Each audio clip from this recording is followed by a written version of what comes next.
Tonight, guys, I'm going to start off with just a couple of questions. Tonight, we're going to talk about things that we think, or thoughts. If I was to say to you guys, I was going to pull each one of you up here tonight and have you stand up front, and we were going to have the ability to see your thoughts that you had just today. Just the thoughts that you had today. Would that make you nervous? What if I said, when you went home tonight, your family was going to be able to read the thoughts, or the people that were closest to you were going to be able to read the thoughts that just today, that you had today? What if I took it a step further and said, everybody in Lynchburg, tomorrow, front page, News in Advance. Your thoughts, just for today, we're going to be on the front page of the News in Advance. We wouldn't be able to sell that paper. Well, I'm happy to say that for today, I think I'd be okay, but that's just because I know I was going to ask that question tonight, so I've been really careful about that. So we all know our thoughts aren't going to be on the front page of the news, hopefully, aren't going to be on the front page of the News in Advance. And for the most part, people can't look at us and tell what we're thinking. So I guess the next question is, does it matter? Does it matter really what we're thinking? Does it affect our lives? Does it affect our relationship with God? Our thought life, the things that are going on in our heads, does it matter?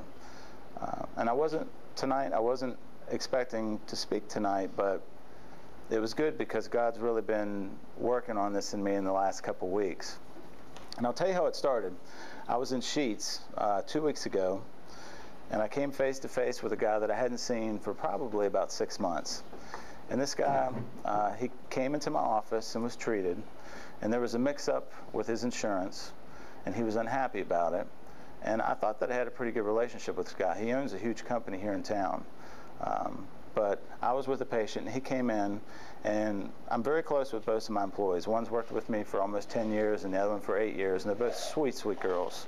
Very, very nice. And when I came out, my front desk girl was just absolutely bawling, crying, because this guy had just yelled at her in front of everybody else in the clinic, called her names, said mean things about her, and then as soon as he found out that I was coming out of the office, he left the office really quickly. And I was ticked. Yeah, I mean, if I could have got a hold of him, I probably would have taken him out in the parking lot, just because I look at those girls as like my sisters and my daughters. So I thought about it for about a day, and I realized that with the amount of anger that I had towards this guy, that was going to come between me and God. So even though I didn't want to, I called him the next day and apologized and told him, you know, look, I'm sorry for whatever it was that my office did that upset you. If there's anything I can do to help you in the future.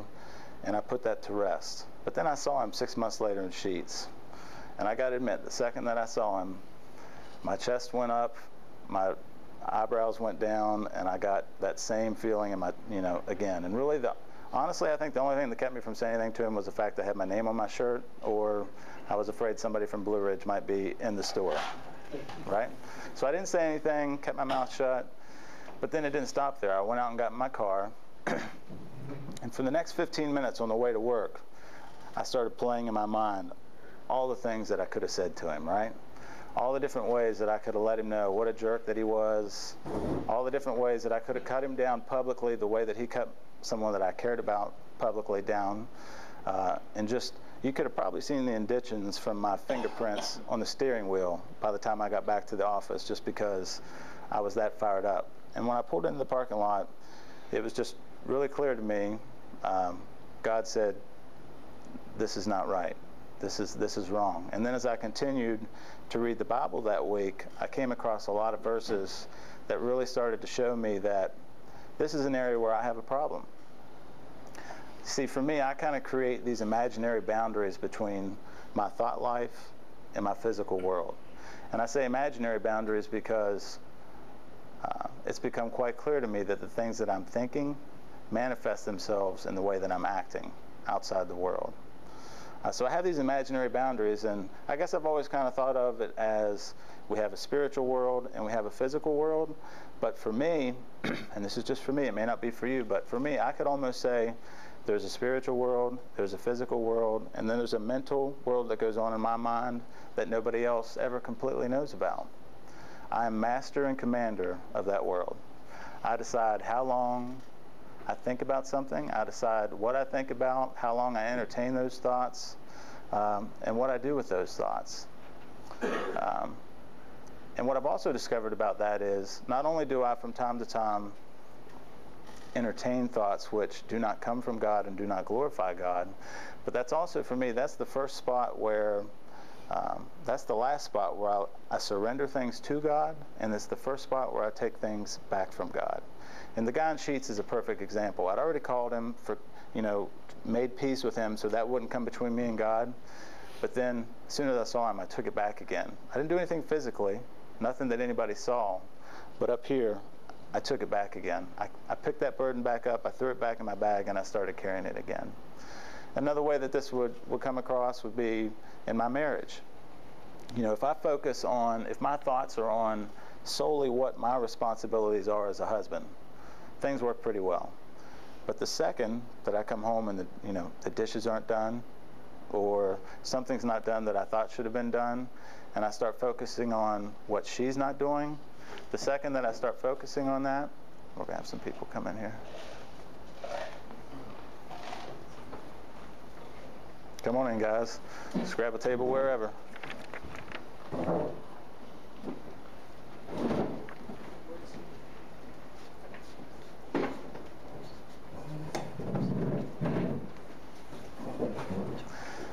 So the second that I start thinking about that, I allow those thoughts to go away from what I'm supposed to be doing to what she's supposed to be doing. Now all of a sudden, very quickly, I'm treating her differently. My actions are starting to change towards my wife. So it's just been kind of clear to me that I have this little separate world. Like I said, it's my own little secret world where I'm in charge.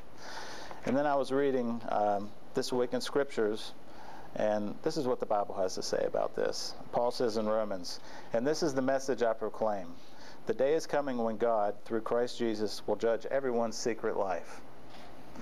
Now, I used to read that and I used to think this meant, for the guy that had like the little porno wing on his house that nobody knew about.